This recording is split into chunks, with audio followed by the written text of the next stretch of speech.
கத்தியை தீட்டாதே புத்தியை தீட்டு அப்படின்னு ஒரு பெரியவர் புத்தி சொன்னார்.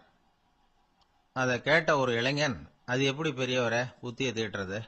கத்தியை தீட்டுன்னு சொன்னா ஒரு கருங்கல்லுல கத்தியை தேய்க்கலாம், புத்தியை தீட்டுன்னு சொன்னா எப்படி தலையை கொண்டுட்டு போய் தரையில தேய்ச்சிட்டு இருக்க முடியுமா அப்படின்னா.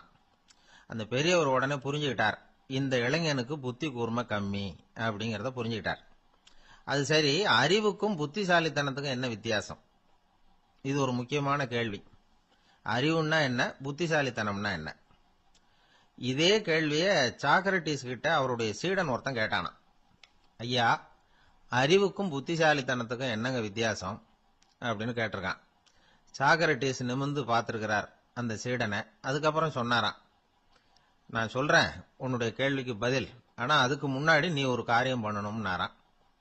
என்னங்க செய்யணும் சொல்லுங்கன்னு இருக்கான்.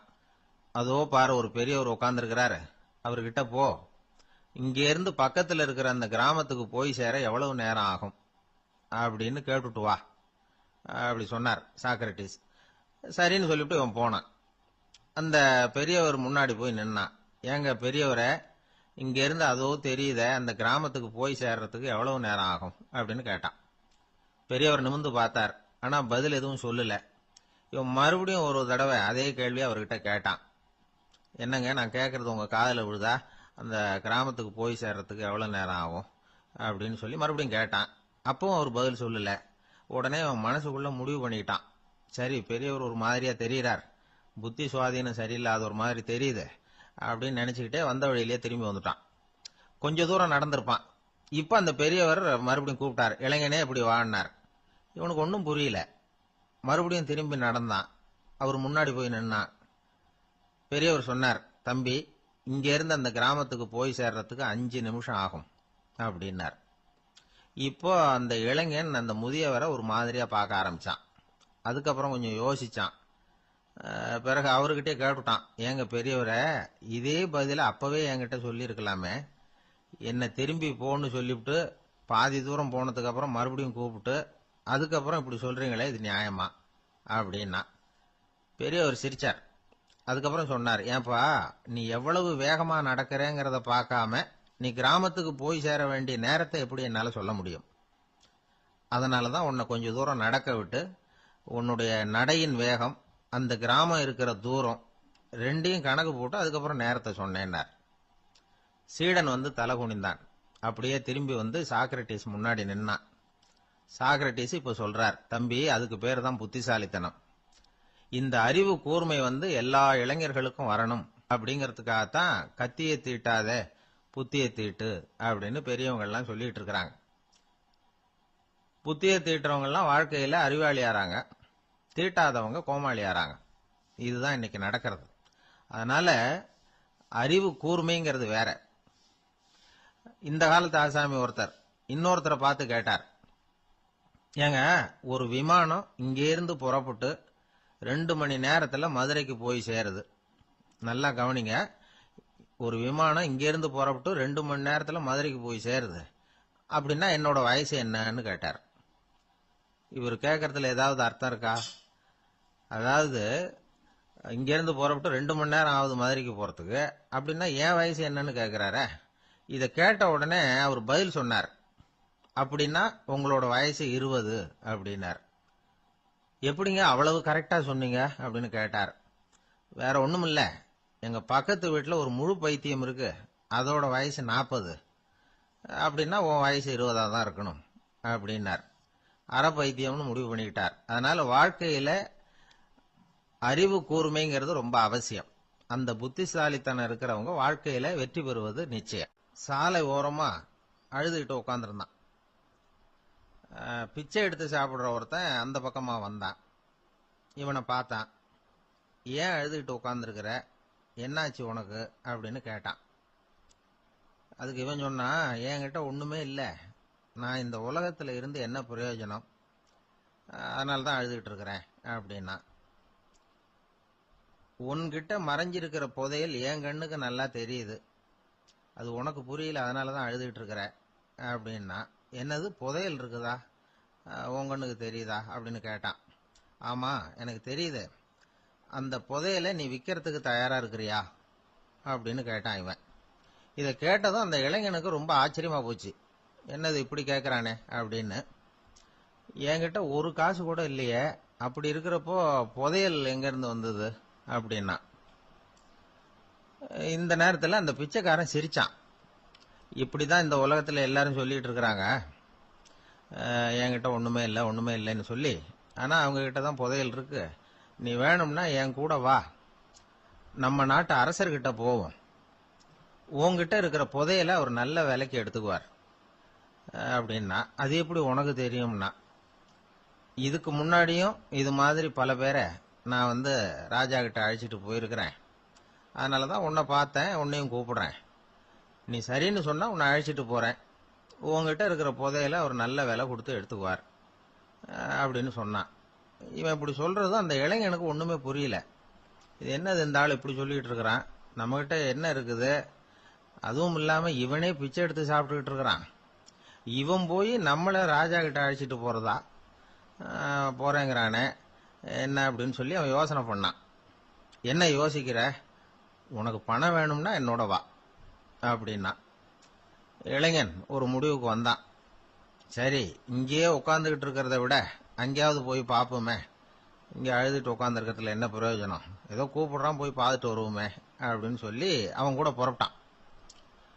பிச்சைக்காரன் முன்னாடி போயிட்டே இருக்கிறான், இந்த இளைஞன் பின்னாடி நடந்து போயிட்டு இருக்கான். ரெண்டு பேரும் அரண்மனையை நோக்கி போறாங்க. பாதி வழி போயிருப்பாங்க. வழியில அந்த பிச்சைக்காரன் சொன்னான், இத பாரு, முன்னாடியே சில விஷயங்களை நாம பேசிக்க வேண்டியிருக்கு. சரியா தெளிவா முடிவு எடுத்துக்கிட்டு அதுக்கப்புறம் ராஜா கிட்ட போகணும். ஏன்னா அங்க போய் அது முடியாது இது முடியாதுன்னு நாம நமக்குள்ள சண்டை போட்டுக்கிட்டு இருக்க முடியாது. ராஜாவுக்கு விலையை பத்தி கவலையே இல்லை, எவ்வளவு சொன்னாலும் நமக்கு பணம் கிடைச்சிரும். ஆனா அதுக்கப்புறம் நான் இதை விற்கிறதுக்கு தயாரா இல்லைன்னு சொல்லிடக்கூடாது. அதனால புதையலை விற்கிறதா இல்லையாங்கிறத இங்கேயே தெளிவா முடிவு செஞ்சுக்கணும்.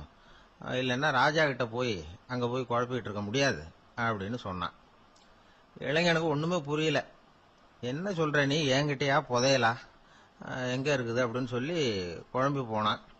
இப்போ அந்த பிச்சைக்காரன் சொன்னான், இத பாரு, இப்போ உதாரணத்துக்கு உன்னுடைய கண்களை எடுத்துக்கோ, அதுக்கு நீ என்ன விலை கேட்டுற போற.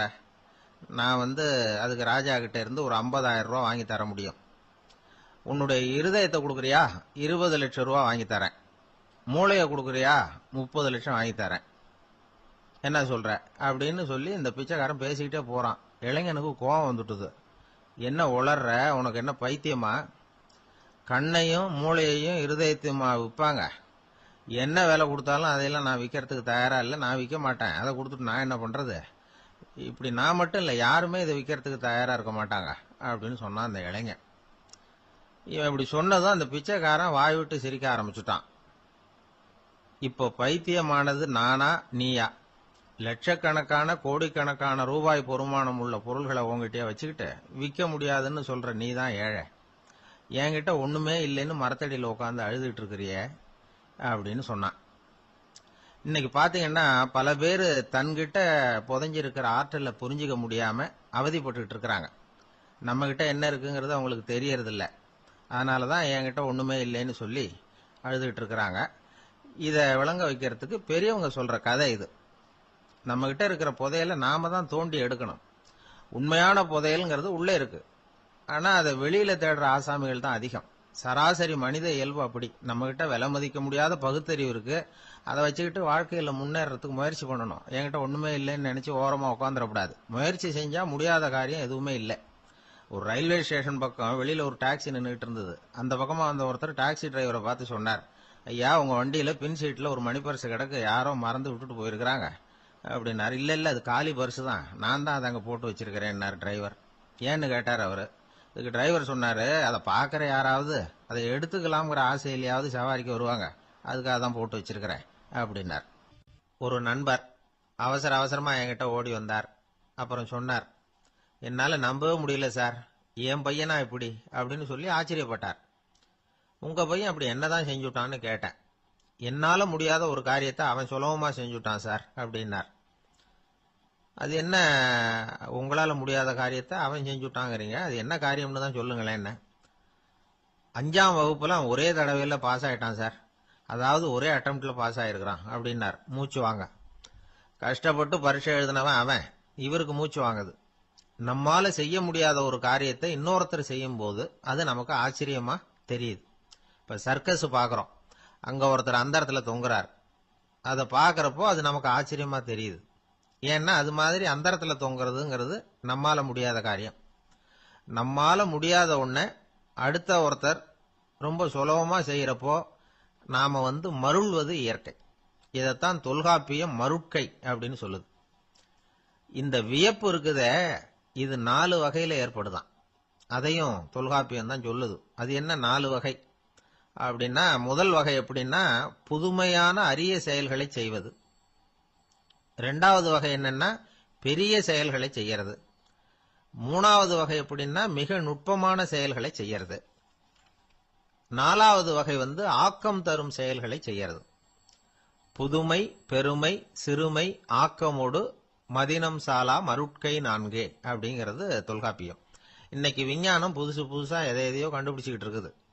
அந்த கண்டுபிடிப்புகளை எல்லாம் பாக்குறப்போ ஆரம்பத்துல ஆச்சரியமா இருக்கு, அதுக்கப்புறம் நமக்கு பழகி போடுது. இப்போ வானொலி பெட்டி புதுசா வந்தப்போ அதை சுற்றி எவ்வளவு கும்பல், ஒரு பெட்டி பேசுது அப்படிங்கிறது எவ்வளவு வியப்புக்குரிய விஷயம்.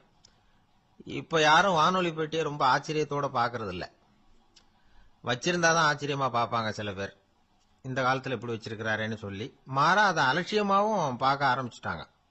மதினம் சாலா மருட்கை அப்படின்னு ஒரு சொற்றொடர் வருது பாருங்க, அதுல கருத்தாழம் உண்டு. எதை பத்தியும் போதுமான அளவு புரிஞ்சிக்காதப்போ ஒருத்தர் ஆச்சரியப்படுறார். புரிஞ்சுகிட்டதுக்கு அப்புறம் ஆச்சரியம் மறைஞ்சு போடுது. மிக நுட்பமான செயல்களும் நம்மளை ஆச்சரியப்பட வைக்குது. ஒரு அரிசியில ஒரு திருக்குறள் எழுதி காட்டுறாங்க, ஒரு முட்டை ஓட்டுக்குள்ள ஓவியம் தீட்டி காட்டுறாங்க. கருங்கல் சிற்பங்கள்ல எவ்வளவு நுட்பமான வேலைப்பாடுகள், அதையெல்லாம் பார்த்து ஆச்சரியப்படுறோம். இது மாதிரியே ஆக்கப்பூர்வமான செயல்களும் நம்மளை வியப்பில் ஆழ்த்தும். குப்பை கூலங்களை கூட வாழ்க்கைக்கு பயன்படுகிற பொருளா மாற்றுகிறவர்கள் இருக்கிறாங்க. அவங்களுடைய செயல் நமக்கு ஆச்சரியத்தை தருது. இடைக்காட்டு சித்தர்னு ஒருத்தர் இருந்தார். அவர் பாடிய மூவடி 30ங்கிற நூல்ல ஒரு பாட்டு வருது. ஆற்றல் பிறர் அறிதலின் ஆகம் கிளர்வு உறுதலின் கற்று அறிபாணர் கெழுமிய கோடலின் தோற்றம் உருகவே போற்றல் சால் வியப்பே. ஒருத்தருடைய ஆற்றல் தெரியாமல் இருந்தது, அவருடைய அரிய செயல்களை பார்க்கும் பொழுது வியப்பா இருந்தது, மனசுக்குள்ள கிளர்ச்சி. பாவலர்கள் இவர்கள் புகழப்பாடி மற்றவர்களும் தெரிந்து கொள்ளுமாறு செய்கிறார்கள். ஆக எல்லா வகையிலுமே மக்கள் தங்களுடைய வாழ்க்கையில முன்னேறுவதற்கு வழிகாட்டுகிற ஒரு மெய்ப்பாடு தான் வியப்புங்கிறது. இன்னைக்கு இளைஞர்கள் இதை நல்லா புரிஞ்சுக்கணும். ஆச்சரியப்படுங்கள், ஆச்சரியப்பட வைப்பீர்கள். இந்த காலத்துல நம்ம எப்படி எல்லாமோ ஆச்சரியப்பட வைக்கிற அதிசய மனிதர்கள் இருக்கிறாங்க. ஒரு ஆளை பிடிச்சி ஜெயிலுக்கு கொண்டுட்டு வந்தாங்க. சிறை அதிகாரி அவனை ரொம்பவும் ஆச்சரியமா பார்த்தார். இவன் கேட்டான், ஏன் சார் அப்படி பாக்குறீங்க, நான் இப்ப இங்க வந்தது உங்களுக்கு ஆச்சரியமா இருக்கா அப்படின்னு கேட்டான். இதுக்கு சிறை அதிகாரி சொன்னார், நீ இப்ப இங்க வந்ததுல எனக்கு ஒன்னும் ஆச்சரியம் இல்லப்பா, ஏற்கனவே நீ இங்கிருந்து விடுதலை ஆகி போய் 6 மாசம் ஆச்சு, இவ்வளவு லேட்டா திரும்பி வர்றியா, அதுதான் எனக்கு ஆச்சரியம் அப்படின்னாராம். இது ஒரு வகையான ஆச்சரியம். ஆனா வாழ்க்கையில வியப்புங்கிறது ஒரு தேவைப்படுகிற மெய்ப்பாடு. ஆச்சரியப்படுவோம், ஆச்சரியப்பட வைப்போம்.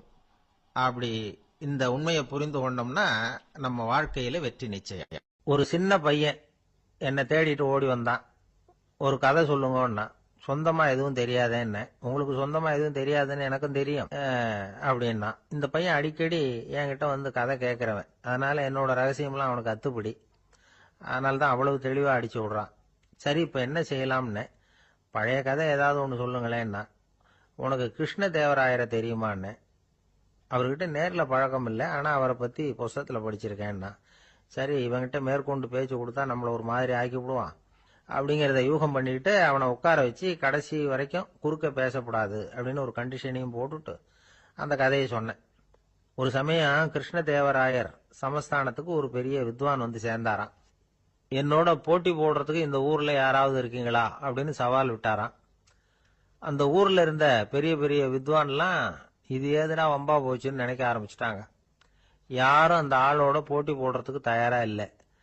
எல்லாரும் நடுங்கிட்டு இருக்கிறாங்க. அந்த நேரத்துல ஒருத்த மட்டும் தைரியமா முன்னுக்கு வந்தான். அது யாருன்னா தெனாலிராமன். அந்த சமஸ்தானத்துல விகட கவி அவன். என்ன அனுப்புங்க போட்டிக்கு, நான் ஜெயிச்சு காட்டுறேன்னா. உனக்கு அவ்வளவு தைரியம் இருக்குதா அப்படின்னு கேட்டாங்க. தைரியம் மட்டும்தான் என்கிட்ட இருக்குது. ஆனா தைரியம் இருந்தா அதிர்ஷ்டம் தேடிட்டு வருங்கிறது எனக்கு தெரியும் அப்படின்னா. அடுத்த நாள் போட்டி ஆரம்பமாச்சு. அந்த பெரிய வித்வான் வந்து நின்னார். தென்னாலிராமன் எதிரில் வந்து நின்னான். அந்த வித்வான் ஒரு விரல காட்டினார். தென்னாலிராமன் பதிலுக்கு 2 விரல காட்டினான். வித்வான் 3 விரல காட்டினார். இவன் உடனே 4 விரல காட்டினான். உடனே 5 விரல காட்டினார் அவரு. தென்னாலிராமன் உடனே தன்னுடைய கை முஷ்டியை காட்டினான். கையை மூடி காட்டினான். அவ்வளவுதான். அந்த பெரிய வித்வான் கிருஷ்ணதேவராயர் காலில் விழுந்தார். நான் தோத்துட்டேன், என் தோல்வியை ஒத்துக்கிறேன் அப்படின்னு சொல்லிவிட்டார். கிருஷ்ணதேவராயர் அவரை தனியா அழைச்சிட்டு போய் என்ன நடந்ததுன்னு விசாரிச்சார். அந்த வித்வான் விளக்கம் கொடுத்தார். ஆண்டவன் ஒருவன் தான் உண்டுங்கிறத விளக்கறதுக்காக நான் ஒரு விரல காட்டினேன். அப்படி இல்ல, சக்தியை சேர்த்தா சக்தி சிவன் 2 பேர் உண்டுன்னு உங்க வித்வான் 2 விரல காட்டினார். மூர்த்திகள் 3 பேருங்கிறதுக்காக நான் 3 விரல காட்டினேன். வேதங்கள் 4ன்னு சொல்லி அவர் 4 விரல காட்டினார். பஞ்சபூதங்கள் 5ன்னு நான் 5 விரல காட்டினேன். அதையெல்லாம் அடக்கி ஆளணும்னு சொல்லி அவர் கையை மூடி உறுதியா காட்டினாரு. அடடா, உங்க வித்வானுக்கு எப்பேற்பட்ட அறிவு! அவர் தான் ஜெயிச்சார், நான் தோத்துட்டேன் அப்படின்னார் அவர். அப்படி சொல்லிவிட்டு அவர் போயிட்டார். அதுக்கப்புறம் தெனாலிராமனை கூப்பிட்டு என்னப்பா நடந்தது அப்படின்னு கேட்டாராம். அதுக்கு தெனாலிராமன் விளக்கம் கொடுத்துருக்கிறான். அவன் முதல்ல என்ன கொன்னுடுவேன்னு அந்த வித்வான் ஒரு விரல காட்டினான். உடனே ஒரு 2 கண்ணையும் தோண்டி போடுவேங்கிறதுக்காக நான் 2 விரல காட்டினேன். உனக்கு நாமம் போட்டுருவேன்னு சொல்லி 3 விரல காட்டினான். அதை அழிச்சிருவேன்னு 4 விரல காட்டினேன். உன்னை அரைஞ்சிருவேன்னு அவன் 5 விரல காட்டினான். நான் உங்களை குத்தி போடுவேன்னு சொல்லி கையை மூடி காட்டினேன் அப்படின்னா. இப்ப பாருங்க, ஜெயிச்சது யார்? தைரியம் மட்டும் இருந்துட்டா அதிர்ஷ்டம் தானா தேடி வருங்கிறது எவ்வளவு உண்மையா போச்சு. அதனால நாம எப்பவும் தைரியமா இருக்கணும்னு சொல்லிவிட்டு என் எதிரில் கதை கேட்டுட்டு உட்காந்துருந்த சின்ன பையனை பார்த்தேன். அவன் என்னை நிமிர்ந்து பார்த்தான். அவன் தன்னோட கை கால் 2ஐயும் ஒரு மாதிரியா என் முன்னால தூக்கி 20 விரல காட்டினான். எனக்கு ஒன்றும் புரியல. இதுக்கு என்னப்பா அர்த்தம்னு கேட்டேன். இதே கதையை இதுக்கு முன்னாடி என்கிட்ட 20 தடவை நீங்க சொல்லியிருக்கீங்கன்னு அர்த்தம் அப்படின்னு. வாழ்க்கையில ரொம்பவும் அடிபட்டு அல்லல் போட்டுக்கிட்டு இருக்கிற ஒருத்தர் வந்தார். மனசு ரொம்பவும் நொந்து போய் பேசினார். இந்த உலகத்துல மனுஷனா பிறந்ததை விட மாடா பிறந்திருக்கலாம் சார் அப்படின்னார். திடீர்னு வந்து என்கிட்ட இப்படி சொன்னா அதுக்கு நான் என்னங்க பண்ண முடியும் அப்படின்னேன். உங்ககிட்ட வரணும்னு தோணுச்சு, அதனால வந்தேன் அப்படின்னார். சரிங்க, இப்படி ஒரு யோசனை வந்ததுக்கு என்ன காரணம் அப்படின்னு சொல்லி அவர்கிட்ட கேட்டேன். அதுக்கு அவர் சொன்னார், என் பையனுக்கு வேலை தேடுறேன் கிடைக்கல, பொண்ணுக்கு மாப்பிள்ளை தேடுறேன் கிடைக்கல, வீடு கட்டுறதுக்கு கடன் கேட்கறேன் கிடைக்கல. மாடா பிறந்திருந்தா இது மாதிரி கவலையெல்லாம் கிடையாதுல்ல, பேசாம வைக்கோலை தின்னுகிட்ட அசை போட்டுக்கிட்டே கடந்து விடலாமே அப்படின்னாரு அலட்சியமா. அதுக்கப்புறம் தான் அவர் சொன்ன கருத்தை நானும் கொஞ்சம் அசை போட ஆரம்பிச்சேன் மனசுக்குள்ள. இப்போ இயற்கையை பொறுத்த வரைக்கும் அது நாம எல்லாரும் மகிழ்ச்சியா வாழணும் அப்படின்னு தான் விரும்புது. விலங்குகள், பறவைகள், தாவரங்கள், அப்புறம் மற்ற உயிரினங்கள் எல்லாமும் நல்லபடியா இருக்கணும் அப்படிங்கிறது தான் இயற்கையோட விருப்பம். அதுல ஒன்றும் சந்தேகம் இல்லை. இயற்கையோட அமைப்பை கொஞ்சம் கவனிச்சு பார்த்தா அதை நாம நல்லா புரிஞ்சுக்கலாம். இருந்தாலும் இந்த ஆள் சொன்னதை கேட்ட பிறகுதான் ஒரு முக்கியமான வேறுபாடு புரிஞ்சுது. அதாவது, இந்த உலகத்துல உள்ள முக்கியமான பிரச்சனைகள் 6. அந்த 6 பிரச்சனைகளும் ஆடு மாடுகளுக்கு கிடையாது, மரம் செடி கொடிகளுக்கு கிடையாது. ஆனா மனுஷன் அந்த 6 பிரச்சனைகளையும் சந்திக்க வேண்டியிருக்கு. சரி, அந்த 6 பிரச்சனைகள் என்னென்ன தெரியுமா? முதல்ல, இந்த ஆடு மாடுலாம் நமக்குன்னு சொந்தமா ஒரு வீடு இல்லையே அப்படின்னு கவலைப்பட்டுக்கிட்டு இருக்கிறது இல்ல. ஆனா மனிதனுக்கு வீடு தேவைப்படுது. இது ஒரு வித்தியாசம். இப்ப 2வது பிரச்சனை என்னன்னா ஆடை பிரச்சனை. ஒரு கோழியோ சேவலோ நாம போட்டுக்கிறதுக்கு ஒரு சட்டை இல்லையே அப்படின்னு கவலைப்படுறது இல்ல. ஆனா மனுஷனுக்கு அந்த கவலை உண்டு. சரி, இப்ப 3வது என்னன்னு பார்த்தா கல்வி பிரச்சனை. ஒரு பசுமாடு கவலையோட நின்றுகிட்டு இருக்கு அப்படின்னு வச்சுக்குவோம். நீங்க அதுகிட்ட போய், ஏன் பசுமாடை கவலையோட நின்றுகிட்டு இருக்கிற அப்படின்னு கேக்குறீங்க. என் கண்ணுக்குட்டிக்கு எல்கேஜியில் இடம் கிடைக்கல, டொனேஷன் கொடுக்கறதுக்கு கையில பணமும் கிடையாது, சிபாரிசுக்கு யாரை பிடிக்கிறதுன்னு தெரியல, இப்படியா சொல்லிட்டு இருக்கோம். அதுக்கு அந்த கவலையெல்லாம் கிடையாது. ஆனா மனிதனுக்கு அந்த கவலை உண்டு. 4வது என்னன்னு பாத்தீங்கன்னா வேலை வாய்ப்பு பிரச்சனை. வேலை கிடைக்கலையே அப்படின்னு வேப்ப மரம் கவலைப்படுறது இல்ல, ஆனா மனுஷன் கவலைப்படுறான். 5வது என்னன்னு பார்த்தா கல்யாண பிரச்சனை. எரும மாடு, பசு மாடு எல்லாம் பொண்ணுக்கு மாப்பிள்ளை தேடிக்கிட்டாலே இது பேப்பர்ல மணமகன் தேவை அப்படின்னு விளம்பரமா கொடுக்குது, அதெல்லாம் கிடையாது. ஆறாவது என்னன்னு பாத்தீங்கன்னா பணம் சம்பந்தமான பிரச்சனை. ஆடு மாடுலாம் பணத்தை சேமிக்கணும்னோ ஏதாவது நிதி நிறுவனத்துல முதலீடு பண்ணணும்னோ நினைச்சுக்கிட்டு இருக்கிறது இல்ல. பணத்தை எப்படி காப்பாத்துறது அப்படிங்கிற கவலையும் அதுகளுக்கு கிடையாது. குதிரை குளம்போட பிறக்குது, அதனால அது காடு மேடெல்லாம் கவலை இல்லாம தெரியலாம். ஆடு உடம்புல ரோமத்தோட பிறக்குது, அதனால அது குளிரை பத்தி கவலைப்பட வேண்டிய அவசியம் இல்லை. ஆனா மனுஷனை பாத்தீங்கன்னா அவன் தான் ஒண்ணுமில்லாம பிறக்கிறான். ஏன் இந்த பாகுபாடு அப்படின்னு கேட்டா இத பத்தி கொஞ்சம் சிந்திச்சு பார்க்கணும்.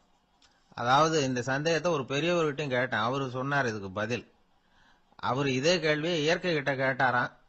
இயற்கை பதில் சொல்லிச்சான், வேற யாருக்கும் கொடுக்காத ஒரு வலுவான கருவிய, ஒரு பவர்ஃபுல் வெப்பன் மனுஷனுக்கு கொடுத்திருக்கிறேன்னு, அந்த கருவியை உபயோகப்படுத்தி அந்த 6 பிரச்சனையை மட்டும் இல்ல 6 கோடி பிரச்சனைகள் இருந்தாலும் அதையெல்லாம் சமாளிக்கலாம்.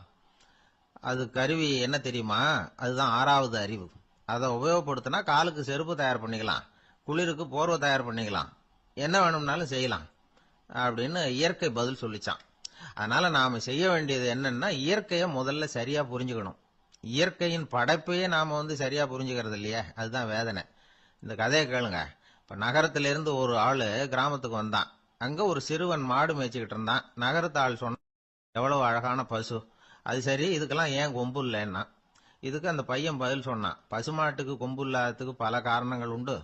கண்ணுக்குட்டியா இருந்தா கொம்பு இருக்காது, பசு வளர்ந்து பெருசானதுக்கு அப்புறம் தான் கொம்பு முளைக்கும், இது ஒரு காரணம்.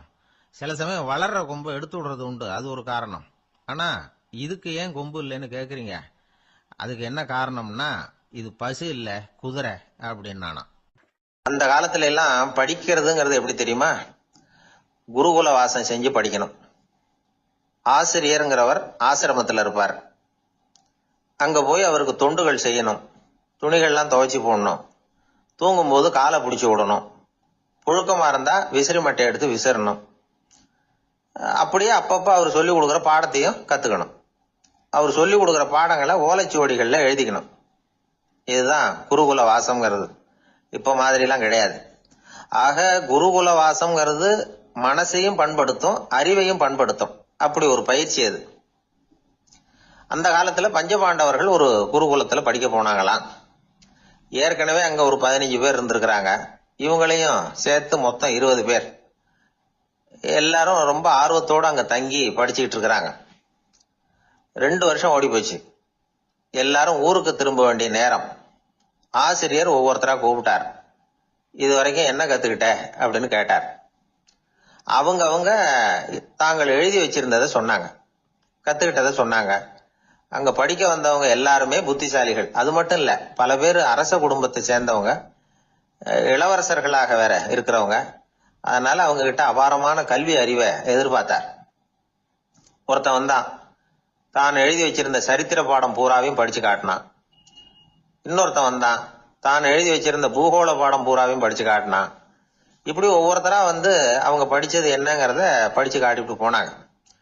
கடைசியா தர்மர் வந்தார், பேசாம நிக்கிறார்.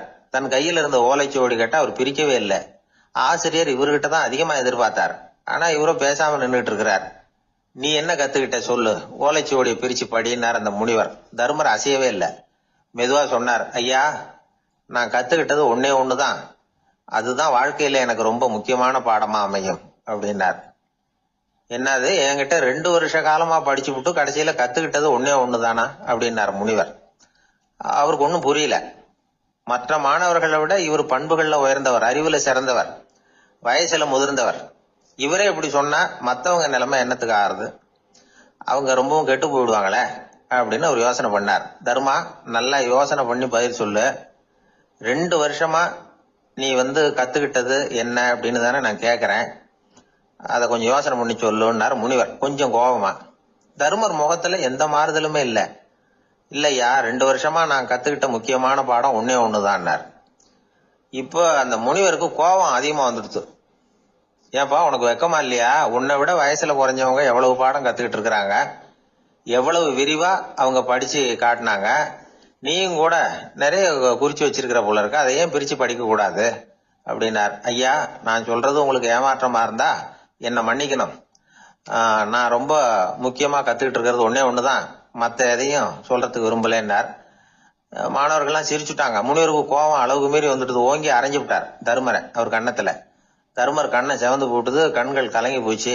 ஆனாலும் அவர் அமைதியை இழக்கல, தலை குனிஞ்சு நிக்கிறார். இவருடைய புடிவாதம் முனிவருக்கு இன்னும் ஆத்திரத்தை உண்டாக்கி விட்டது. இன்னொரு கண்ணத்திலே அரைஞ்சார். எல்லாரும் பயந்து போய் அமைதியா நின்றுட்டு இருக்கிறாங்க. முனிவர் கத்துறார், அப்படி நீ கத்துக்கிட்ட அந்த முக்கியமான பாடம் தான் என்ன, அதையாவது சொல்லு அப்படின்னார். ஐயா, அதை மட்டும் ஒரு ஓலைச்சுவடியில தனியா குறிச்சு வச்சிருக்கிறேன், இந்தாங்க இதை நீங்களே படிச்சு பாருங்கன்னார். தருமர் ஓலைச்சுவடியை நீட்டினார். முனிவர் அதை வாங்கி பிரிச்சார், சத்தம் போட்டு படிச்சார். என்ன எழுதியிருக்காருன்னா, எப்படிப்பட்ட சோதனை ஏற்பட்டாலும் நிதானம் இழந்து கோபத்துக்கு ஆளாக கூடாது அப்படின்னு. இதான் அந்த ஓலைச்சுவடியில அவர் எழுதி வச்சிருந்தது. அந்த ஒரு கணத்திலேயே முனிவரும் எல்லா மாணவர்களும் தர்மரை புரிஞ்சுக்கிட்டாங்களாம். அவர் கத்துக்கிட்டது ஏட்டு சுரக்கா இல்ல, வாழ்க்கையில பயன்படக்கூடிய முக்கியமான அனுபவ பாடம். முனிவர் கண்கள்ல கண்ணீர். தர்மர் அன்போட கட்டி தழுவிக்கிட்டார். அப்புறம் சொன்னார், தர்மா, என்ன மன்னிச்சுரு, நீ மாணவன் இல்ல, ஆசிரியன். நான் இதுவரைக்கும் தெரிஞ்சுக்காத அனுபவ பாடத்தை நீ இப்ப எனக்கு கத்து கொடுத்துட்ட அப்படின்னு சொன்னாராம். அதனால நிதானம் தவறக்கூடாதுங்கிறது ரொம்ப முக்கியமான ஒரு செய்தி. ஒரு ஆசிரியர் மாணவனை ஒரு கண்ணத்துல ஓங்கி அரைஞ்சுட்டார். இவன் நிதானம் தவறல, அமைதியா நின்றுகிட்டு இருந்தான். அவரு ஒரு தடவை அரைஞ்சதும் எப்படி உன்னால நிதானம் தவறாம இருக்க முடிஞ்சுது அப்படின்னு கேட்டாங்க நண்பர்கள். அவன் சொன்னான், நான் நிதானம் தவறி இருந்தா எங்க வாத்தியார் இன்னொரு கண்ணத்திலே அரைஞ்சிருப்பார், அது அதை விட பலமா இருக்கும், அதனாலதான் நான் அப்படி இருந்தேன் அப்படின்னு நானா. ஆக நாம தெரிந்து கொள்ள வேண்டியது, வாழ்க்கையில நிதானம் தவறாமல் இருக்க வேண்டும். அதுதான் வெற்றியின் ரகசியம். ஒரு பெரிய காடு, அந்த காட்டுக்கு மத்தியில ஒரு ஆசிரமம். அங்க ஒரு முனிவர் இருந்தார். பல இடங்கள்ல இருந்து வர்ற குழந்தைகளுக்கு அவர் பாடம் சொல்லி கொடுத்துக்கிட்டு இருக்கிறார். ஏழை பணக்காரர் அப்படிங்கிற வித்தியாசம்லாம் கிடையாதுங்க. எல்லாரும் அவர்கிட்ட தங்கள் பிள்ளைகளை அனுப்பி வச்சாங்க. மன்னர்களுடைய பிள்ளைங்க கூட அங்க அவர்கிட்ட தான் படிக்கிறதுக்கு வருவாங்க. ஆனா அந்த முனிவரை பொறுத்த வரைக்கும் எல்லா பிள்ளைங்களும் ஒண்ணுதான். இது யார் வீட்டு பிள்ளைன்னு எல்லாம் பார்க்க மாட்டார், எல்லாரும் சமம். மாணவர்கள்லாம் அங்கேயே மாச கணக்குல வருஷ கணக்குல தங்கி இருந்து பாடம் கத்துக்கிட்டு போறது வழக்கம். அவரா பார்த்து போன்னு சொல்ற வரைக்கும் அங்கேயே இருக்கணும், படிக்கணும். குருகுல வாசம். ஒரு சமயம் ஒரு ராஜகுமாரனும் அவர்கிட்ட படிச்சுக்கிட்டு இருந்தான். அவனுக்கு ஒரு 15 வயசு இருக்கும். சில வருஷம் கழிச்சு அந்த முனிவர் தன்கிட்ட இருக்கிற மாணவர்களுக்கெல்லாம் பரீட்சை வச்சார். அவங்களுடைய அறிவு முதிர்ச்சியை கணிக்கிறதுக்காக பல சோதனைகள்லாம் வச்சார். ஒவ்வொருத்தரா பார்த்து, இனிமே நீங்க உங்க வீட்டுக்கு போகலாம் அப்படின்னு சொல்லி அனுப்பி வச்சுக்கிட்டு இருக்கிறார். எல்லாரும் போயிட்டாங்க. கடைசியா மிஞ்சி இருந்தது ஒரே ஒரு மாணவன். அவனை மட்டும் வீட்டுக்கு அனுப்பல. யார் அந்த பையன் தெரியுமா? அவன்தான் அந்த ராஜகுமாரன். ராஜகுமாரனுடைய தந்தைக்கு, அதுதான் அந்த ராஜாவுக்கு, அங்க வயசு ஏறிக்கிட்டே போகுது. என்ன இது, படிக்க போன பையன் இன்னும் திரும்பி வரலையே அப்படின்னு நினைச்சார். வந்துட்டா சீக்கிரமா அவனுக்கு பட்டம் கட்டி விட்டு நாம விலகிக்கலாமே அப்படின்னு நினைச்சாரு. கல்யாணம் வேற பண்ணி பார்க்கணும் பையனுக்கு. ஆனா பையன் வர்ற வழியை காணும். ராஜா பார்த்தார். சரி, நேர்லயே போய் என்னன்னு தெரிஞ்சிட்டு வந்துருவோம் அப்படின்னு காட்டுக்கு புறப்பட்டார். அங்க போய் முனிவரை பார்த்தார்.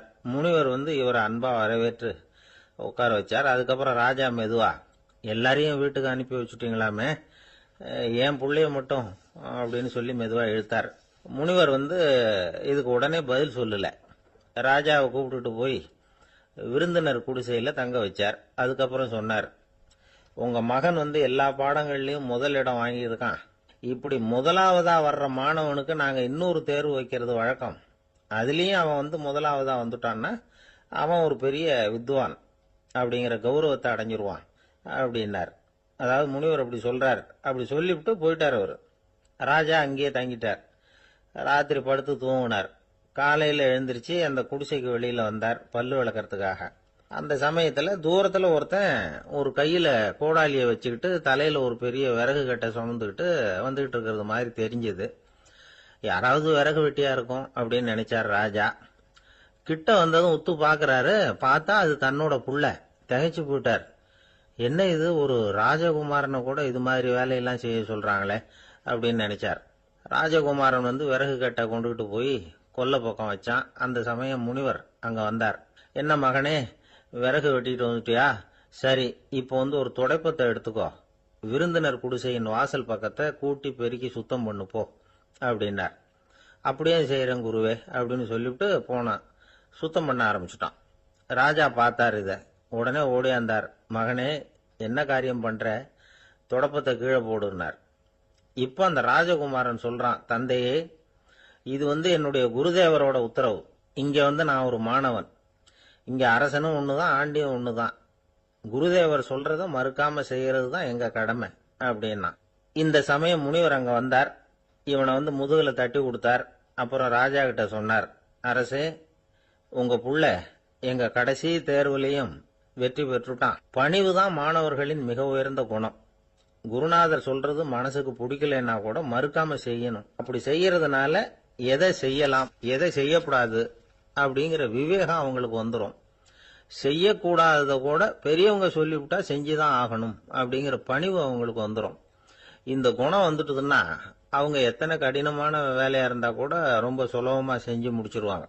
தூக்கத்திலேயும் அப்புறம் துக்கத்திலேயும் தோண்டு போட மாட்டாங்க. இந்த பணிவும் விவேகமும் அவங்க கிட்ட மன உறுதியை ஏற்படுத்தும். அந்த உறுதி உங்க பையனுக்கு வந்தாச்சு. இனிமே அவனை நீங்க அழைச்சிட்டு போகலாம். அவன் நிச்சயமா பேரும் புகழும் பெறுவான் அப்படின்னாரு. ராஜா அவரை பார்த்து, குருதேவா, புரிஞ்சுக்கிட்டேன், என்னை மன்னிக்கணும் அப்படின்னாரு. அதுக்கப்புறம் மகனை அழைச்சிக்கிட்டு நாட்டுக்கு திரும்பி வந்துட்டார்.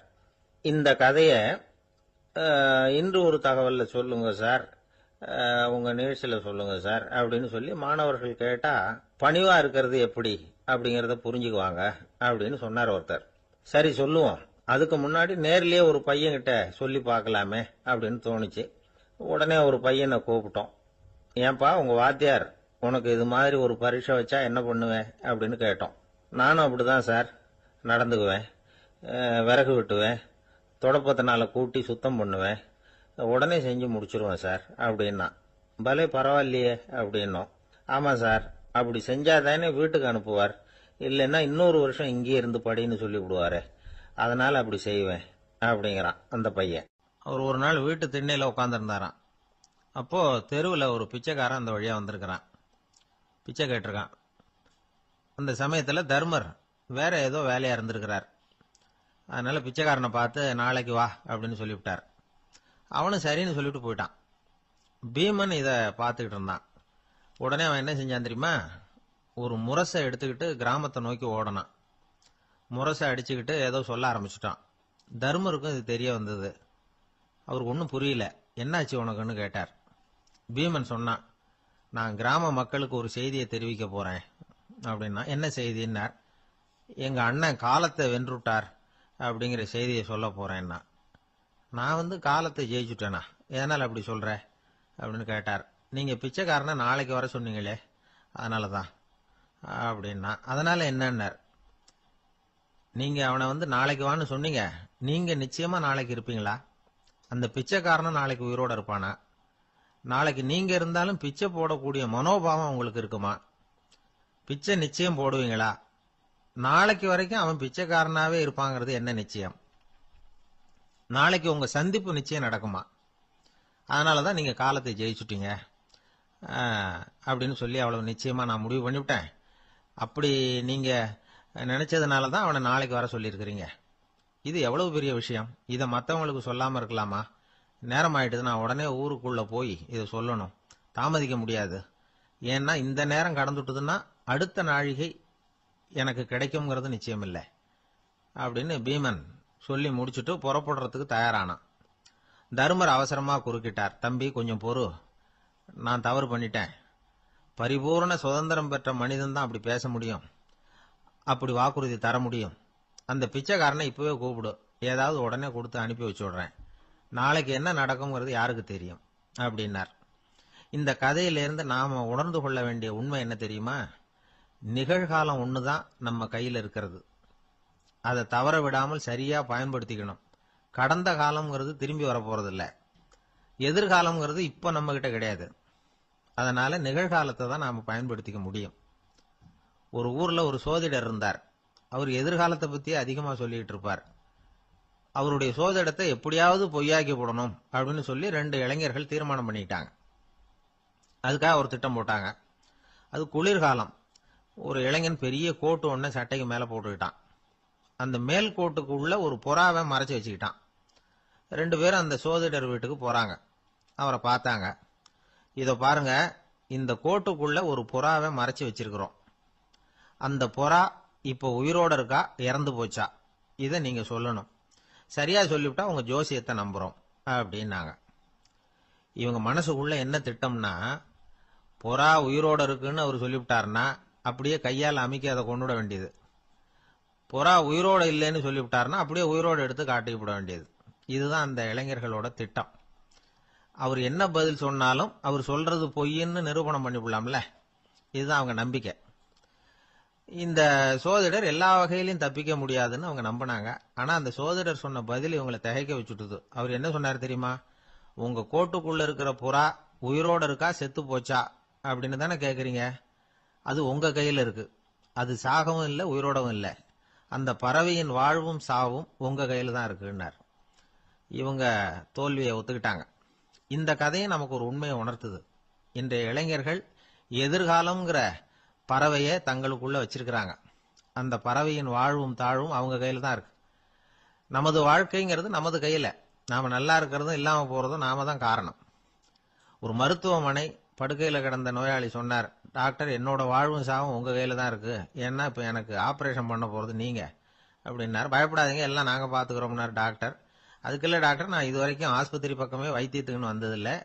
இதுதான் எனக்கு முதல் ஆபரேஷன். அதுதான் பயமா இருக்குன்னார் நோயாளி. டாக்டர் சொன்னார், எனக்கும் இதுதான் முதல் ஆபரேஷன். அதுக்காக நான் என்ன பயப்படுறேன்னா பாருங்க, தைரியமா இருங்கன்னார். அதனால நம்ம வாழ்க்கையை நாம தான் தீர்மானிக்கணும். அப்படி அதை தீர்மானிக்கிற பக்குவம் நமக்கு வந்துட்டதுன்னா வாழ்க்கையில வெற்றி நிச்சயம். ஒரு பூங்கா, அங்க ஒருத்தர் நின்றுட்டு இருக்கிறார். நின்றுகிட்டே ஏதோ ஆழ்ந்த யோசனையில இருக்கிறார். அந்த பக்கமா இன்னொருத்தர் வந்தார். இவரை கவனிச்சார். என்ன யோசனைன்னு கேட்டார். எப்படி எழுந்திருக்கிறதுன்னு யோசனை பண்ணிட்டு இருக்கிறேன்னாரு அவர். கேட்டவருக்கு ஒரு மாதிரி ஆயிட்டது. ஏற்கனவே நின்றுகிட்டு இருக்கிற ஒருத்தர் எப்படி எழுந்திருச்சு நிக்கிறதுன்னு யோசிக்கிறாருன்னா அது ஆச்சரியம் தானே. அதுக்கப்புறம் இவர் யோசிக்க ஆரம்பிச்சார், என்ன இவர் இப்படி பேசுறாரு அப்படின்னு. கீழே விழுந்தாதானே எழுந்திருச்சு நிக்க முடியும். அதனால எழுந்திருக்கணும்னு நினைக்கிறவங்க முதல்ல கீழே விழணும். இவர் முதல்ல கீழே விழணும், அதுக்கப்புறம் தான் எழுந்திருக்கிறது எப்படின்னு சிந்திக்க முடியும். இந்த உலகத்துல எல்லாருமே கீழே விழுந்து எழுந்தவர்கள் தான். இப்ப இந்த குழந்தை பருவத்துல கீழே விழாம நடைபயில கற்றுக்கிட்டவங்க யாராவது உண்டா? சின்ன வயசுல ஒரு தடவை கூட கீழே விழல சார், அப்படியே பிறந்தார் வளர்ந்தார் பெரியவர் ஆயிட்டார் அப்படின்னு யாரையும் சொல்ல முடியாது. அதனால மனுஷங்கிறவன் விழுந்து புரண்டு எழுந்துதான் நடக்க கத்துக்கிறான். ஒரு உண்மையை நாம எல்லாரும் புரிஞ்சுக்கணும். இந்த உலகத்துல தவறு செய்யாத மனிதர்களே யாரும் கிடையாது. அப்படி இருக்கிறப்போ எப்போதாவது நாம தவறு பண்ணிவிட்டோம்னா அதுக்காக மனசு உடைஞ்சு போயிடக்கூடாது. வாழ்க்கையில வெறுப்பு வந்துடக்கூடாது. ஒரு தவறு நடந்துட்டுதா அதுக்காக மனசு உடைஞ்சு போடாதீங்க, அதை ஒரு பாடமா எடுத்துக்கங்க. அதே தவறு மறுபடியும் நடக்காம வேணும்னா பாத்துக்கலாம், அது போதும். தடைக்கல்ல படிக்கெல்லாம் மாத்திக்கணும். இதுதான் இதுல முக்கியம். ஒரு அலுவலகம், அங்க ஒரு அதிகாரி, அவர் உயர்ந்த பதவியில் இருந்தார். சிறந்த நிர்வாகின்னு பேர் வாங்கினவர் அவர். அவர் தனக்கு கீழே வேலை செய்யறவங்க கிட்ட எல்லாம் சொல்லுவாராம், இந்த நிறுவனத்துல நீங்க எத்தனை தடவை வேணும்னாலும் தவறுகள் செய்யலாம். ஆனா ஒரே விஷயம் என்னன்னா, ஒரே தவறை மறுபடியும் செய்யக்கூடாது, அது முக்கியம் அப்படின்பாராம். இத மேம்போக்கா பார்த்தா அவர் ஏதோ தன்னுடைய ஊழியர்களை தவறு செய்ய தூண்டுறது மாதிரி தெரியும். ஆனா உண்மை அப்படி இல்லை. இன்னைக்கு என்ன நடக்குது தெரியுமா? அநேகமா எல்லா மனிதர்களுமே ஒரே தவறை தான் மறுபடியும் மறுபடியும் செய்யறாங்க. விளையாட்டு வீரர்கள் ஒரே மாதிரியான தவறுகளை திரும்ப திரும்ப செய்யறது உண்டு. கணக்கு எழுதுறவங்கள பாருங்க, ஒரே தப்ப மறுபடியும் மறுபடியும் செய்வாங்க. அலுவலகம் வருகிறவர்களை கவனிங்க, ஒரு நாள் தாமதமா வந்தா பரவாயில்ல, தினமும் தாமதமா வருவாங்க. இது மாதிரி செய்த தவறையே திரும்ப திரும்ப செய்யறதுக்கு என்ன காரணம் அப்படின்னா, சோம்பல், ஞாபக மறதி, கவனக்குறைவு, தன்னுடைய திறமை பேர்ல அளவுக்கு மீறிய நம்பிக்கை, இப்படி இதுல ஏதாவது ஒரு காரணமா இருக்கலாம் அப்படிங்கிறாங்க இது பற்றி ஆய்வு செய்கிற வல்லுநர்கள்.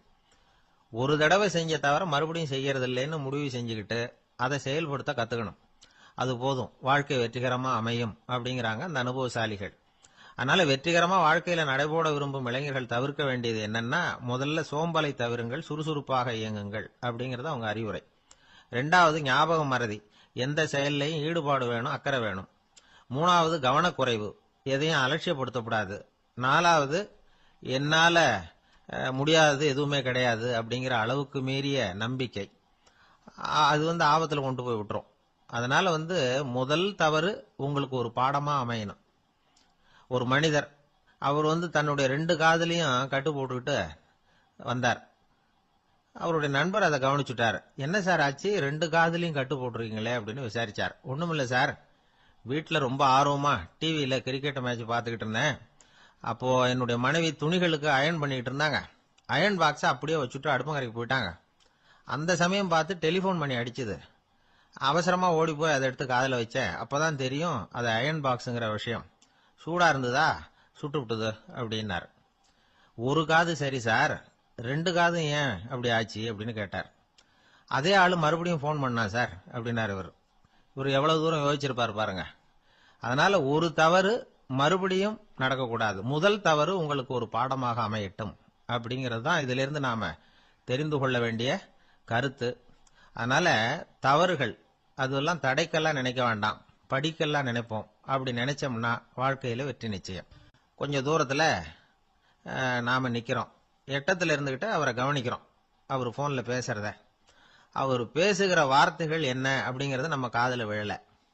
ஆனாலும் அவர் பேசிக்கிட்டு இருக்கிறது நல்ல செய்தியா கெட்ட செய்தியா அப்படிங்கறத நம்மால யூகிக்க முடியும். மகிழ்ச்சியான செய்தியை பேசும்போது முகம் மலருது, புன்னகை பூக்குது. இதுல ஒண்ணு நீங்க கவனிக்கணும். தொலைபேசியில நாம பேசுறப்போ நம்மோட பேசுறவர் எதிரில் இல்ல. அவர் தொலைபேசி வழியா நம்ம குரலை மட்டும்தான் கேட்க போறார். நம்ம முகத்தை அவர் பார்க்க போறது இல்ல. அப்படி இருந்தும் அப்ப நம்ம முகம் ஏன் மலரணும் அப்படின்னா இதுதான் உடல் மொழி, பாடி லாங்குவேஜ் அப்படின்னு சொல்றாங்க. நம்ம அறியாமலேயே நம்ம உடம்பு செய்திகளை தெரிவிக்குது பாருங்க, அதுதான் உடல் மொழி. ஒரு மனிதர் தொலைபேசியில பேசிக்கிட்டு இருக்கிறத நீங்க தூரத்துல இருந்து கவனிச்சுக்கிட்டே அவர் நண்பரோட பேசுறாரா, மனைவியோட பேசுறாரா, குழந்தையோட பேசுறாரா, இல்ல மேல் அதிகாரி கிட்ட பேசுறாரா, அல்லது அவருக்கு கீழே பணிபுரிகிறவர்கள் கிட்ட பேசுறாரா அப்படிங்கறத கண்டுபிடிக்கலாம். அதுக்கு காரணம் அவருடைய உடல் மொழி. இந்த உடல் மொழி கூட நம்ம வாழ்க்கையின் முன்னேற்றத்துக்கு பயன்படும்.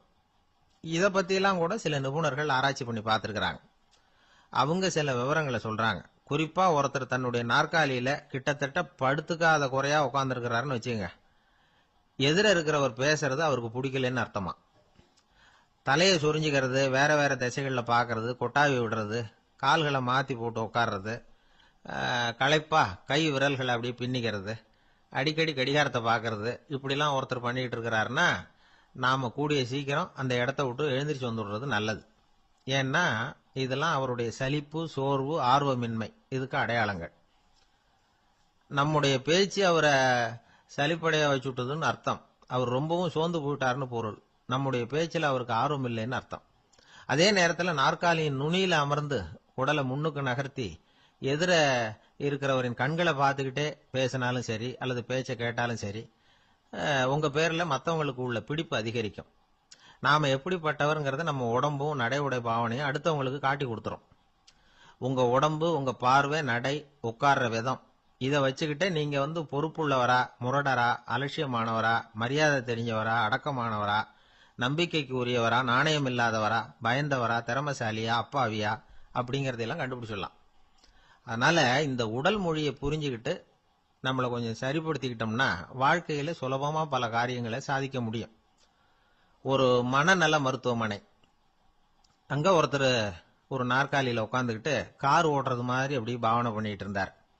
ஸ்டேரிங்கை திருப்புறது மாதிரி, பின்னாடி வர்ற வண்டியை நிக்க சொல்றது மாதிரி, அப்புறம் இவரு ஒதுங்கிக்கிட்டு அவருக்கு வழி விடுறது மாதிரி, இப்படிலாம் சேட்டைகள் பண்ணிட்டு இருந்தார் மனநல மருத்துவமனையில. இத பார்த்துக்கிட்டு இருந்த ஒருத்தர் பக்கத்துல இருந்த இன்னொருத்தர்கிட்ட கேட்டார், இவர் ஏன் இப்படி பண்றாரு, இவருக்கு ஏன் அப்படி வந்தது நிலைமை அப்படின்னு சொல்லி அவர் விசாரிச்சார். அப்ப அவர் விவரம் சொன்னார். வேற ஒண்ணும் இல்லைங்க, இவருக்கு கார் ஓட்டணும்னு ஆசை ரொம்ப காலமா, அது நிறைவேறாம போயிட்டுது. அதுக்கப்புறம் அவர் மனநோயாளியா மாறிட்டார். இங்க அழைச்சிட்டு வந்தாங்க. இங்க அழைச்சிட்டு வந்ததுல இருந்து அப்படிதான் பண்ணிட்டு இருக்கிறார். அவ கார் ஓட்டுறது மாதிரிலாம் பாவனை பண்ணிட்டு இருப்பார், திருப்புறது மாதிரி பண்ணுவார், பின்னாடி வர்றவங்களுக்கு இடம் விடுவார், இப்படிலாம் செய்யறார் அப்படின்னு விவரம் சொன்னாங்க. நீங்க சொல்லப்படாதா, இப்ப நீங்க கார் ஓட்டல, வெறும் நாற்காலியில தான் உட்கார்ந்து இருக்கிறீங்க அப்படின்னு நீங்க சொல்லப்படாதா அவருக்கு அப்படின்னு கேட்டாங்க. அது முடியாதுங்க, ஏன்னா அந்த காரை கழுவுறதுக்காக அவர் தினமும் எனக்கு 10 ரூபா கொடுத்துக்கிட்டு இருக்கிறார் அப்படின்னாராம் அங்க வேலை செஞ்சுக்கிட்டு இருந்த ஒருத்தர். அதனால வாழ்க்கையில நாம இந்த உடல் மொழியை புரிஞ்சுக்கணும். உடல் மொழிங்கிறது இப்போ ஆரம்பத்துல சொன்னது மாதிரி அந்த தொலைபேசியில பேசுறவங்கள தூரத்துல இருந்து பார்த்தாவே அவர் யாருகிட்ட பேசுறாரு என்ன பேசுறாருன்னு தெரியும். நம்ம முகத்தை நல்லா வச்சுக்கணும். உடல் மொழியை நம்ம புரிஞ்சுக்கிட்டு பயன்படுத்த ஆரம்பிச்சோம்னா எந்த முயற்சி பண்ணினாலும் அதுல வெற்றி நிச்சயம். பிரிட்டிஷ் ஆட்சி நடந்துகிட்டு இருந்த காலம் 1920களின் கடைசி. அப்போ நடந்த ஒரு உண்மை நிகழ்ச்சி இது. ஒரு கல்யாண மாப்பிள்ளை ரயில்ல இறங்க போறார். அவரை வரவேற்க ஒரு ராஜ குடும்பமே காத்துக்கிட்டு இருக்குது. மங்களூர்ல இருந்து இறங்குற அந்த மாப்பிள்ளை யார் தெரியுமா? ஒரு நாய். உண்மைதான், அந்த நாய்க்கு தான் கல்யாணம். சுதேசி சமஸ்தானத்து மன்னர்கள்ல ஒருத்தர் ஜூனாகட் மகாராஜா. அவரோட வளர்ப்பு நாய் ரோஷனாரா. அதுக்கு கல்யாணம் பண்ணி வைக்கணும்னு ஆசைப்பட்டார். மாப்பிள்ளை தேடினார். மங்களூர் மகாராஜாவோட வளர்ப்பு நாய் ஒன்னு இருந்தது, பேரு பாபி. இது ரெண்டுக்கும் கல்யாணம் நடத்த முடிவு பண்ணார். திருமணத்துக்கு வேண்டிய எல்லா ஏற்பாடுகளையும் பண்ணுங்க அப்படின்னு உத்தரவு போட்டார்.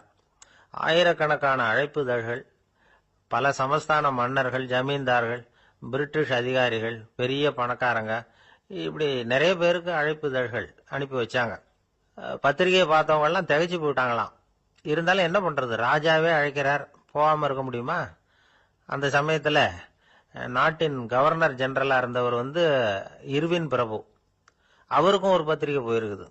வாங்கி பார்த்ததும் அவருக்கு பயங்கர எரிச்சல். உடனே குப்பை தொட்டியில போட்டுட்டாராம். மாட்சிமை தங்கிய பிரிட்டன் சக்கரவர்த்தியின் பிரதிநிதியான தன்னை கேவலம் ஒரு நாயின் திருமணத்துக்காக அழைக்கிறதா அப்படின்னு அவருக்கு ஆத்திரம். இருந்தாலும் கல்யாணம் பிரமாதமா நடந்துதான்.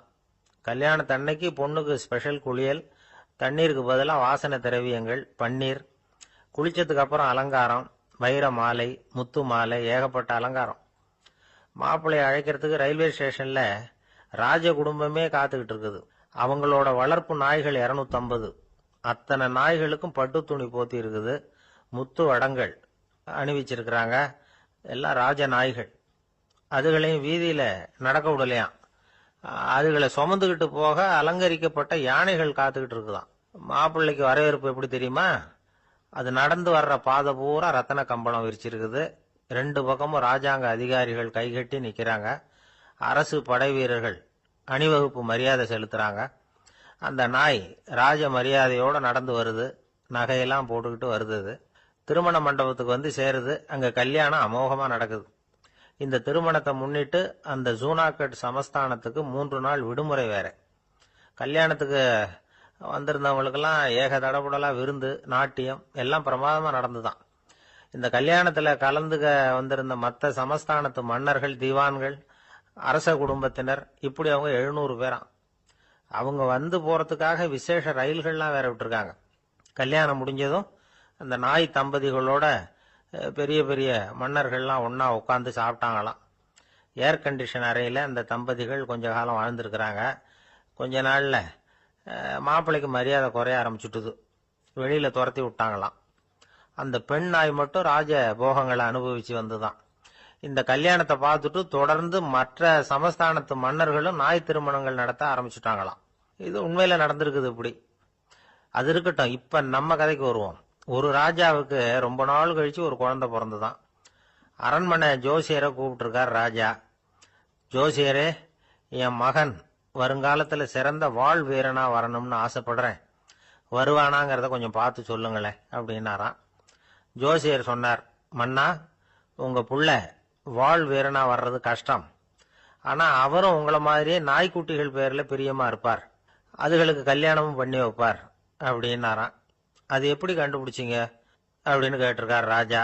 அரசே, உங்க பிள்ளைக்கு வாழ் மேல உள்ள பிரியத்தை காட்டிலும் நாய் மேல உள்ள பிரியம் அதிகம்ங்கிறதுக்கான அறிகுறி இப்பவே தெரியுது. நல்லா கவனிச்சு பாருங்க. அவரு வாழ்ன்னு கத்துறாரு அப்படின்னாரு. கவனிச்சு பார்த்துட்டு அப்படி எனக்கு காதுல விழலையே அப்படின்னாராம் மன்னர். அதனாலதான் சொன்னேன், அவர் கத்துறது வாழ்ன்னு கத்தல, வள்ளுன்னு கத்திக்கிட்டு இருக்கார். அதனாலதான் அப்படி சொன்னேன் அப்படின்னாராம் அரண்மனை ஜோசியர். இந்த உலகத்துல உண்மையாவே வேதாந்தம் பேசுறவங்களும் உண்டு. உள்ளுக்குள்ள வேற மாதிரி இருந்துகிட்டு வெளியில வேதாந்தம் பேசுறவங்களும் உண்டு. ஒரு ஆள் இருந்தார். அவரு ஒரு கடை வச்சு வியாபாரம் பண்ணிக்கிட்டு இருந்தார். மகா கஞ்சன், யாருக்கும் எந்த உதவியும் செய்ய மாட்டார். எச்சில் கையென்ன ஈர கையை கூட உதற மாட்டார். அப்படிப்பட்ட மனுஷன். அந்த ஊருக்கு ஒரு முனிவர் வந்துகிட்டு இருந்தார். வருஷத்துக்கு ஒரு தடவை வருவார். ஒரு நாள் 2 நாள் இருப்பார், அப்புறம் போயிடுவார். அந்த முனிவர் வர்றப்போலாம் இந்த ஆள் எழுந்திருச்சு ஓடி போய் அவரை வரவேற்பான். ரொம்ப பெரிய வேதாந்தி மாதிரி அவர்கிட்ட பேசிக்கிட்டு இருப்பான். காயமே இது பொய், வெறும் காற்றடைத்த பையும்மா, தர்மம் தலைகாக்கும்மா. பணம் என்ன சார் பணம், இன்னைக்கு ஒருத்தன் கையில இருக்கும், நாளைக்கு ஒருத்தன் கையில இருக்கும், எல்லாம் மாயம். எனக்கு தான் இன்னமும் இந்த சம்சார பந்தத்திலிருந்து விடுபடுறதுக்கு நேரம் வரலேம்மா.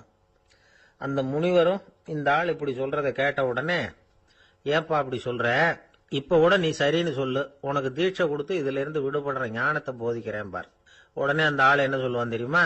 ஐயோ சாமி, இப்போ அது எப்படிங்க முடியும், பிள்ளைங்கள்லாம் சின்ன சிறுசுங்க, அதுகளுக்கெல்லாம் ஒரு கல்யாணம் காட்சின்னு செஞ்சு கடமையை முடிச்சுட்டா நீங்க சொல்றபடி செஞ்சு விடலாமா. சரி, இன்னும் முனிவர் போயிடுவார். அடுத்த வருஷம் வருவார். இவன் வழக்கம் போல வேதாந்தம் பேசுவான். சரி தீட்சை கொடுக்குறேன் வா அம்பார். பேரம்பேத்தியை பார்க்கணும், கோர்ட்ல கேஸ் ஒன்று இருக்கு, அது முடியணும் அப்படின்னு தயங்க ஆரம்பிச்சிருவான். எல்லாம் சொல்லுவான், ஆனா குடிக்கிறதுக்கு தண்ணி கூட கொடுக்க மாட்டான். ரொம்ப வருஷம் கழிச்சு மறுபடியும் ஒரு நாள் அந்த ஊருக்கு முனிவர் வந்தார். இவன் கடைக்கு வந்தார். அப்புறம் அங்க கல்லாவில் நம்ம ஆள் இல்லை, அவன் புள்ளதான் உட்காந்துருக்கிறான். அப்பாவை போலவே புள்ளையும் எழுந்திரிச்சு ஓடியாந்து முனிவரை வரவேற்றான். அப்பா எங்கன்னு விசாரிச்சாரு முனிவர்.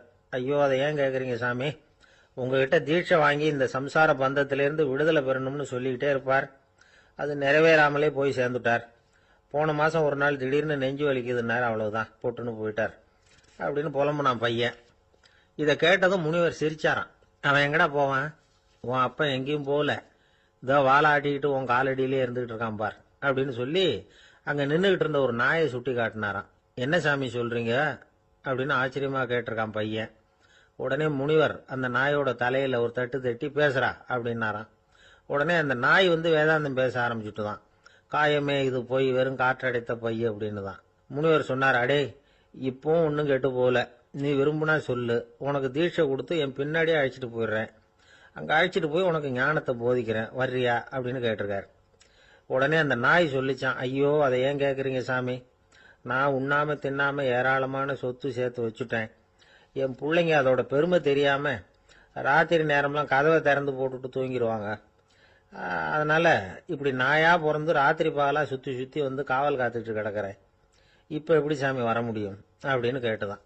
அறியாமையிலேயே சுகம் கண்டு இப்படி இருக்கிற ஆளுங்களுக்கு எப்படி விடுதலை கிடைக்கும், எப்ப விடுதலை கிடைக்கும் அப்படின்னு கேட்கிறார் தசாவதானி, திருக்குறள் பேர் ராமையா. அவர் கேட்கறது நியாயம் தானே. இந்த காலத்து பையன் ஒருத்தன் அப்பா கிட்ட சொன்னான், அப்பா இன்னைக்கு நான் 1 ரூபா மிச்சப்படுத்தி விட்டேன் அப்படின்னு நானா.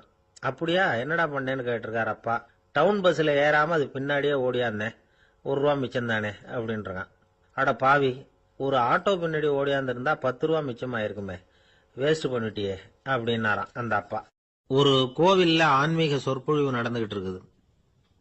ஒரு பெரியவர் பேசிக்கிட்டு இருக்கார். கடவுளை பத்தியும் சொர்க்கத்தை பத்தியும் மனுஷனை பத்தியும் அவர் விவரமா பேசுறார். எல்லாரும் உட்காந்து கேட்கறாங்க. அந்த கூட்டத்துல ஒரு தத்துவ ஞானியும் உட்கார்ந்துருக்கிறார். அவரு அவருடைய நண்பர். பேசி முடிச்சதும் அந்த பெரியவர் மேடையை விட்டு இறங்கினார். நேரா அந்த தத்துவ ஞானி கிட்ட வந்தார். எப்படி இருந்தது என்னுடைய பேச்சு அப்படின்னு கேட்டார். நீங்க பேசினது ஒண்ணுக்கு ஒண்ணு முரண்பாடா தெரிஞ்சது அப்படின்னாராம் இவரு. நான் என்ன அப்படி தப்பா பேசிவிட்டேன் அப்படின்னாராம் அவரு. கடவுளை நம்புகிறவன் சொர்க்கத்துக்கு போவான்னு சொன்னீங்க, அப்புறம் நல்ல விதமா வாழறவன் சொர்க்கத்துக்கு போவான்னு சொன்னீங்க அப்படின்னாராம். இதுல என்ன முரண்பாடுன்னு கேட்டிருக்காரு அவர். இதுலதான் முரண்பாடு தெரியுது எனக்கு. அதாவது இங்க ஒருத்தன் எல்லா தப்பும் பண்ணிட்டு இருக்கிறான், அவன் கடவுளை நம்பினான்னா அவன் சொர்க்கத்துக்கு போவானா, இது என்னுடைய முதல் கேள்வி. இல்லைன்னா ஒருத்தன் எந்த தப்பும் பண்ணல, ரொம்ப ஒழுங்கா வாழ்ந்துகிட்டு இருக்கிறான், ஆனா அவன் கடவுளை நம்பல, அவன் என்ன நரகத்துக்கு தான் போவானா. கடவுள் நம்பிக்கை உள்ள ஒரு திருடன் என்ன ஆவான், எங்க போவான். கடவுள் நம்பிக்கையே இல்லாத ஒரு நல்லவன் என்ன ஆவான், எங்க போவான்.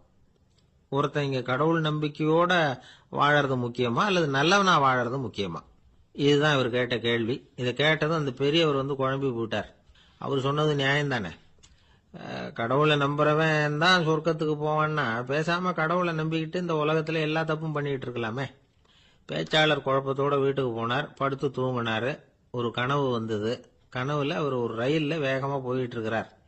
எதிரில் உட்கார்ந்து இருக்கிறவரை பார்த்து நாம இப்ப எங்க போறோம்னு கேட்டார்.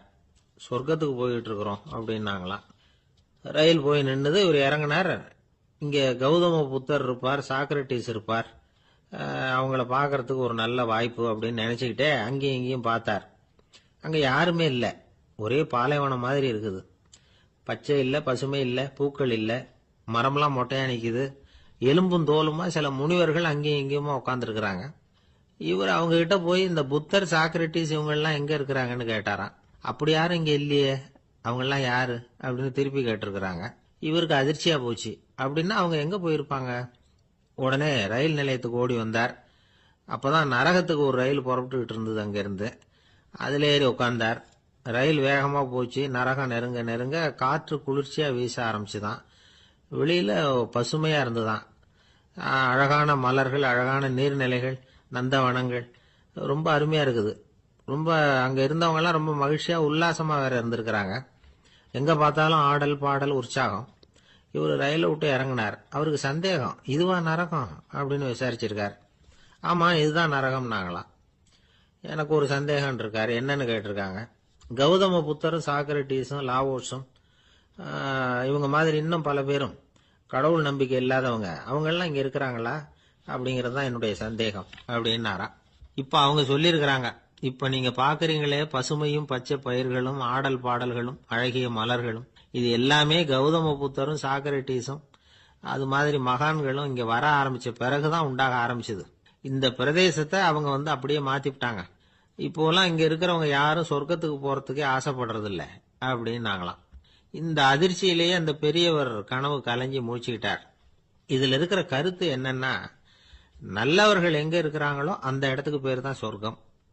சொர்க்கம் நரகம்ங்கிறதெல்லாம் ஆன்மீக பண்புகள், அவ்வளவுதான். ஒரு ஊர்ல ரெண்டு இணைபிரியாத நண்பர்கள். ஒருத்தன் கேட்டான், இப்ப கடவுள் நம்ம முன்னாடி உங்க ரெண்டு பேர்ல யாராவது ஒருத்தர் மட்டும் என்னோட சொர்க்கத்துக்கு வரலாம் அப்படின்னு கூப்பிட்டா நீ என்ன சொல்லுவேன்னு கேட்டானா. இவன் ரொம்ப பெருந்தன்மையா உன்னையே அழைச்சிட்டு போக சொல்லிடுவேன் அப்படின்னு இருக்கான். அப்படின்னா உனக்கு சொர்க்கம் வேணாமான்னு கேட்டிருக்கான் அவன். நீ என்னை விட்டுட்டு போனாவே அப்புறம் இந்த பூலோகமே எனக்கு சொர்க்கம் தாண்டா அப்படின்னு நானா இவன். ஒரு சின்ன பையன் வந்தான். அவனை பார்த்து ஒரு கேள்வி கேட்டோம். ஏன்ப்பா உங்க வீட்டில் அம்மா புத்திசாலியா அப்பா புத்திசாலியா அப்படின்னு. அவன் அலட்சியமா நம்மளை பார்த்து சிரிக்கிறான். என்ன சார் இது, இந்த காலத்தில் இது கூட தெரியாமல் இருக்கிறீங்களே அப்படிங்கிறான். ஒரு சின்ன பையன் நம்மளை பார்த்து இப்படி கேட்டு விட்டானே அப்படின்னு நினைக்கிறப்போ நமக்கு ஒரு மாதிரி ஆயிடும். அதுக்கப்புறம்தான் இந்த தாத்தா பாட்டிலாம் சொல்ற ஒரு கதை ஞாபகத்துக்கு வந்தது. அது என்ன கதை தெரியுமா? ஒரு ஊர்ல ஒரு அம்மாவும் பிள்ளையும் இருந்தாங்களாம். அந்த மகனுக்கு திடீர்னு தேசாந்திரம் போய் வரணும்னு ஆசை வந்துட்டுது. ஊர் ஊரா போய் சுத்தி பார்க்கணுங்கிற ஆசை. அந்த அம்மாவுக்கு இது பிடிக்கல. மகனை பிரிஞ்சு இருக்கிறதுக்கு அவங்க மனசு இடம் கொடுக்கல. வேணாப்பான்னு சொல்லி பார்த்தாங்க, அவன் கேட்கல. திடீர்னு புறப்படவும் செஞ்சுட்டான். சரி, இனிமே அவனை தடுக்க முடியாதுன்னு முடிவு பண்ணிட்டாங்க அந்த அம்மா. இருந்தாலும் புத்திசாலித்தனமா ஒரு யோசனை பண்ணாங்க. மகனை கிட்டத்தில் கூப்பிட்டாங்க. அவங்ககிட்ட சொன்னாங்க, இதை பாருப்பா, நீ தேசாந்தரம் போறதுன்னு தீர்மானம் பண்ணிவிட்ட, அதை நான் தடுக்கல, போயிட்டு வந்துடும். ஆனா போறதுக்கு முன்னாடி எனக்கு ஒரு வாக்குறுதி கொடுத்துட்டு போ அப்படின்னாங்க. போறப்போ ராத்திரியா இருந்தாலும் பகலா இருந்தாலும் சரி, புளிய மரத்து நிழல்ல தான் தங்கணும். திரும்பி வர்றப்போ இரவும் பகலும் நீ வேப்ப மரத்து நிழல்லே தங்கணும் அப்படின்னாங்க. சரி, அப்படியே செய்யறேன்னு சொல்லி வாக்குறுதி கொடுத்தான் பையன். புறப்பட்டு போனான். போற வழியில புளிய மரத்து நிழல்லே தங்கினான், தூங்கினான்.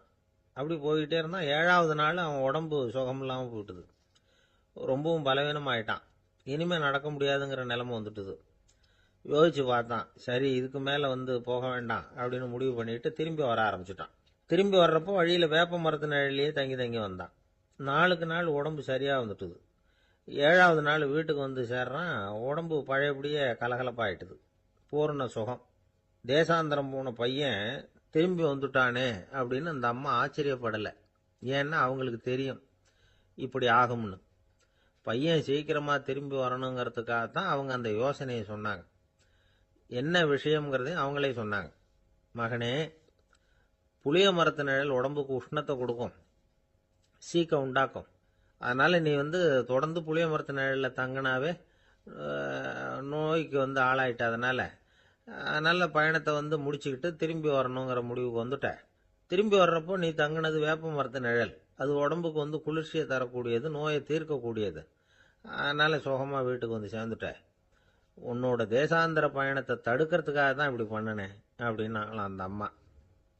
பார்த்தீங்களா அம்மாவோட புத்திசாலித்தனத்தை? அப்பாவா இருந்தால் இப்படியா பண்ணுவார்?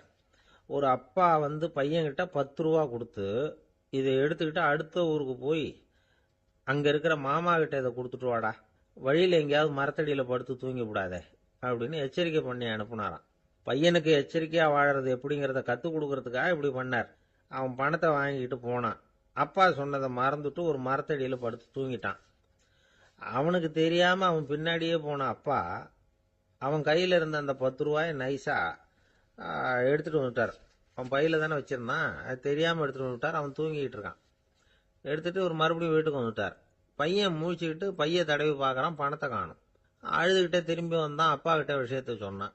அப்பா சிரிச்சுக்கிட்டே சொன்னார், அதுக்கு தான்ப்பா ஆரம்பத்திலேயே எச்சரிக்கை பண்ணினேன், இனிமேலாவது நீ ஜாக்கிரதையா இருக்கணும் அப்படிங்கிறதுக்காக தான் இப்படி பண்ணினேன். அந்த பணம் எங்கேயும் போயிடல, நான் தான் அதை உனக்கு தெரியாம எடுத்து வச்சிருக்கிறேன். இதோ பாரு அப்படின்னு